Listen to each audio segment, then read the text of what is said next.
രാജ്യം തകർന്നത് യുദ്ധം കൊണ്ടല്ല, കാണാനാകാത്തൊരു ശക്തി കൊണ്ടായിരുന്നു. ഒരു രാത്രി കൊണ്ട് വിളകൾ വാടിത്തുടങ്ങി. കിണറിലെ വെള്ളം കറുത്തു.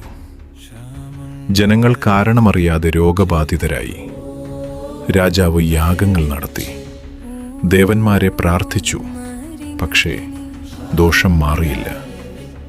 അപ്പോൾ ഒരു സന്യാസി പറഞ്ഞു, ഇത് പ്രകൃതി ദുരന്തമല്ല, മന്ത്രശക്തിയാൽ അയച്ച ദോഷമാണ്. അമാവാസ്യ രാത്രി കാട്ടിനടുവിൽ ഹോമം തുടങ്ങി. മന്ത്രമുയർന്നു. അഗ്നി കറുത്ത പുകയായി. പുകയ്ക്കുള്ളിൽ 2 ജ്വലിക്കുന്ന കണ്ണുകൾ, സിംഹമുഖം, അഗ്നിദീപ്തി. അവൾ പ്രത്യങ്കിര. അവൾ കൈ ഉയർത്തിയപ്പോൾ രാജ്യത്തെ ചുറ്റിയിരുന്ന ദോഷം വന്ന വഴിയിലേക്ക് തന്നെ തിരിച്ചുപോയി. ദോഷമയക്കുന്നവർ ഉണ്ടാകും, പക്ഷേ അത് തിരിച്ചയക്കുന്ന ശക്തിയുമുണ്ട്. പ്രത്യങ്കിരാദേവി. विष्णुविलासिनि जिष्णुनु